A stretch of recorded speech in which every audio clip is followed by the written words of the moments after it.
Welcome back to Remote Cabin Radio.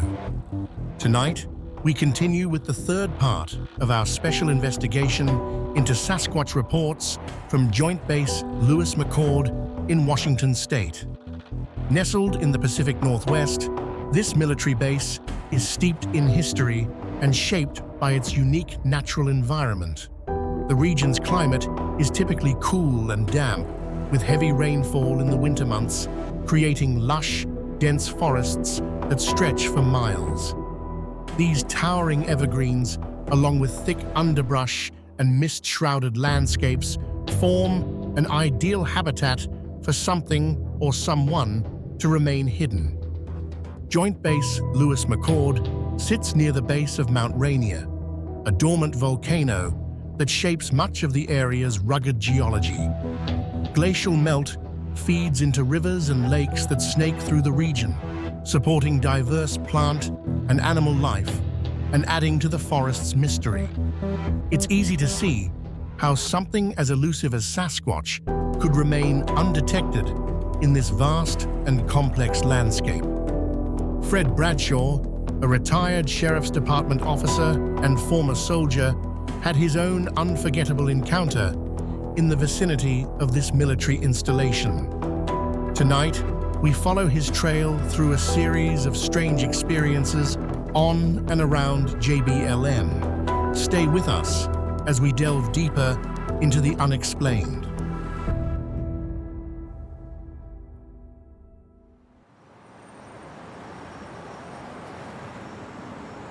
Pierce County, Washington, is home to Joint Base Lewis-McChord, which lies within the county's boundaries. On June 16, 2001, at approximately 8:30 p.m., Fred Bradshaw, a retired Sheriff's Department officer, was out with George Karras's group of Bigfoot enthusiasts when he reported observing a white Sasquatch. He quickly brought this remarkable sighting to the attention of others in the group. Bradshaw described the creature from mid-chest up to the head, stating, "The white ones stand out like a lighthouse." This animal was so white, it didn't look real. It had a black face and stood about 8 feet tall from what I could see. Bradshaw continued, "When I told them about the white Sasquatch, the group grabbed their camcorders and ran after it. The creature darted down and off to the east. They thought they could catch up with it by the road, but it vanished back into the woods. The creature was about 50 feet away from the group. The area is located off Highway 507 in what they call Roy, Washington. I believe there are at least 4 or more creatures in this region." George Karras has a map of the area on his website. "I am 5'11", and where it was standing, the brush was well over my head. The Sasquatch was so white, it was unbelievable. I saw it drop down on all fours and hide, and then it was gone. I couldn't see it anymore after it dropped down," he said. "We walked into where it had been and smelled an odor like a wild animal or horse, but not a foul smell. The ground was mashed flat, no sign of hair. It appeared there were 2 creatures, because just a little ways from that spot was another flattened area like something was sitting, squatting, or laying down. No one got a photograph, but they were all dumbfounded at the sight of the thing. Another person was using a camera farther down the road, but he got nothing too. Everyone was just getting set up for the evening, like they do every Saturday night. I go down there during the week, but was asked to come along. So I did. I can't believe it." There were 10 other people there, and nobody left. Rick Long was right next to me when I saw it. I pointed it out to him first, then told the others. By the time they saw white, it was gone. Just that quick. You could hear brush snapping.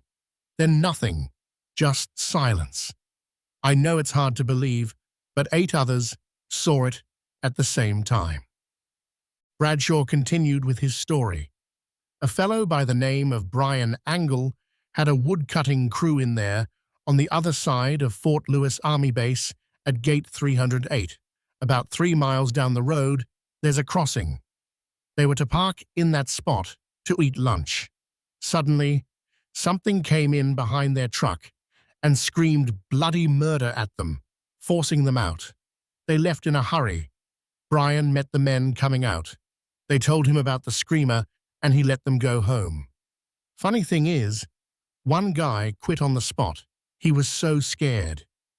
The next day, before Angle's woodcutting crew arrived to work, Brian Angle and his wife went into the area and found the previously stacked woodpile they had cut thrown all over the place. Those logs were 8 to 10 feet long each. The Angles were screamed at, and they left the area. Completely unfazed, Angle stayed behind to prevent the crew from going in that day, but Brian said the crew never showed up for work. He called them, and they expressed a desire to cut wood elsewhere, not there ever again. That is how I originally learned about that section of Fort Lewis, said Fred Bradshaw. In a follow-up conversation with Bradshaw, he said, the BFRO people got wind of it, and they got involved. God, what a bunch of screw-ups. About 20 of them showed up, and I thought this would be the end of Bigfooting in this area. To my surprise, one very large Sasquatch appeared in front of them. Don Udell, Rob Johnson, Darrell Smith, and one other guy, and scared them by walking out of the tree line and standing at the edge of the trees. Don tried to talk to it, but it made a high-pitched noise, at which point they all hauled ass. They kept coming back for about 6 months to check the cameras and eventually left the area.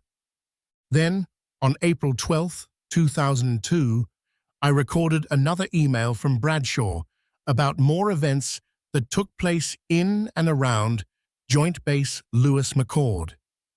I have found information on Sasquatch also showing up on the north side of Fort Lewis U.S. Army Base in Tacoma, Washington. The area is used by the Rangers as a training ground. It's called Cat Lake. For years, the Army Rangers have encountered Sasquatch in this area and have now quietly been using it for night maneuvers because of the presence of these creatures. I talked to a retired ranger who confirmed that there are definitely Sasquatch in that area. Bigfoot is also noted in the Ranger Handbook of Animals of the Northwest. Sasquatch has been included in the book, used by Army personnel since the 1950s, maybe longer. The person I spoke with wishes to remain anonymous. He has been retired since 1992 and owns a business in Olympia, Washington, and doesn't want this information to harm his business. It's odd that some men feel that way. I've found that discussions about Bigfoot intrigue most people, but some laugh. It's true. Others I have talked with, who are still active Army Rangers, have confirmed this report. They also prefer to keep their names undisclosed due to potential repercussions. Just mentioning Fort Lewis generally leads to a Bigfoot bull session. One fellow from California, a ranger, saw a large Sasquatch by Cat Lake. He said the size of the creature scared many of them. That encounter occurred at night, and the creature approached their camp area within 50 yards. They spotted it using a night scope, the new third-gen models. After that, his squad relocated at the request of the commanding officer on duty at the time. The creature was described as 8 feet tall, with black hair covering its body from head to feet and arms. It made a grunting sound, almost like a pig, but deeper and longer. The commanding officer was at Fort Lewis from 1982 to 2001. He was sent to a base overseas after 9/11, and we lost touch.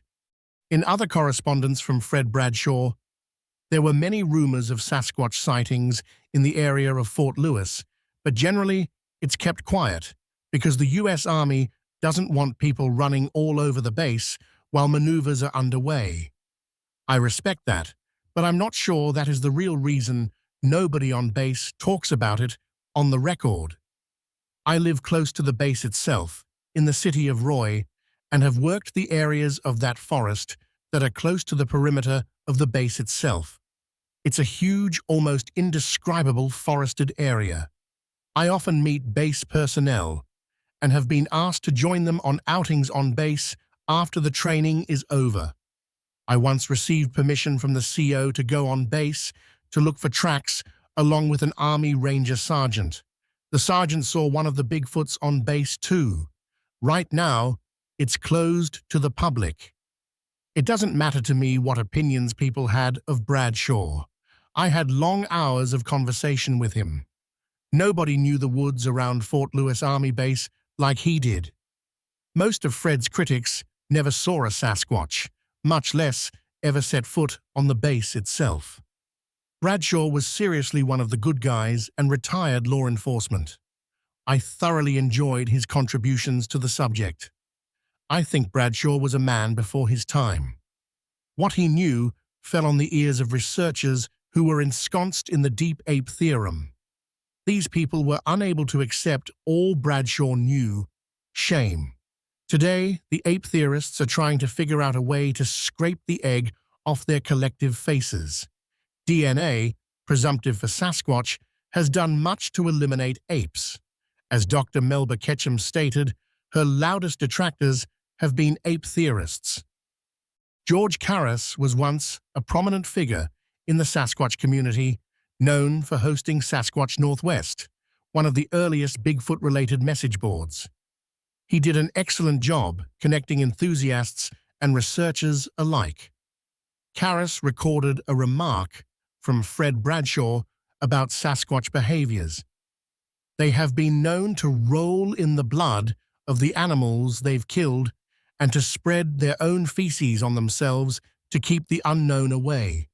While I'm not certain where he heard that, it resonated with me when, in 2010, J.C. Johnson shared a story about a Sasquatch that trapped a skunk in an irrigation pipe in San Juan County, New Mexico. The skunk's remains were later discovered, but its tiny scent gland was missing. This led to the inference that the Sasquatch might have used the skunk's scent as a deterrent against predators, including humans. If this supposition holds any truth, it presents a fascinating concept, and an effective one at that. Bradshaw's claim that Sasquatch roll in repulsive substances doesn't seem like such a stretch after all. I often quote Bradshaw. He was colorful, knowledgeable, and one of the most generous men in research. A retired Sheriff's Department officer, Fred once told me his father was a security guard at Green Mountain, Washington, and confirmed a story that had circulated for years. Military helicopters were seen transporting large numbers of animals, including dead Sasquatch bodies, in cargo nets following the eruption of Mount St. Helens. I knew a bit about those proceedings myself, having had the privilege of being flown over the Mount St. Helens devastation by a military pilot in the fall of 1985. Fred's untimely passing in October 2004 shocked us all. His sister, Carol Howell of Elmer, Washington, notified us of his death, and it was hard to believe. Born in 1947, Fred was only 57 when a massive heart attack took him while he was on a deer hunt.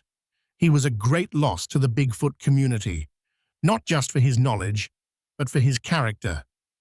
Later that same year, in November 2004, the Oregon Bigfoot website recorded another Sasquatch-related incident on the Fort Lewis Army installation. An unnamed informant reported that while on duty guarding the ammo-holding area, he and his sergeant heard crashing sounds coming from the thick forest. Initially, they thought it might be a Special Forces Ranger unit messing with them, but what followed was a high-pitched vocalization unlike anything they'd ever heard. The sergeant reportedly exclaimed, "What the hell was that?" The informant replied that it sounded like Bigfoot. With that, the sergeant got back into his Humvee, and the informant returned to the guard shack, both shaken but with no further explanation. Tales of military encounters with the unknown continue to fuel speculation and mystery, suggesting that the wilderness surrounding places like Joint Base Lewis-McChord still holds secrets beyond our understanding. Whether it's a creature born of legend or something far older, one thing is undeniable. These men were left with more questions than answers, as some mysteries are meant to remain unsolved. Thank you for joining us on another journey into the unknown. This is Remote Cabin Radio, where history and mystery come alive. Good night. If you have a story you would like to share on the channel, whether through an interview, adapted for narration, or even off the record, please feel free to reach out via email at remotecabinradio@gmail.com. Thank you.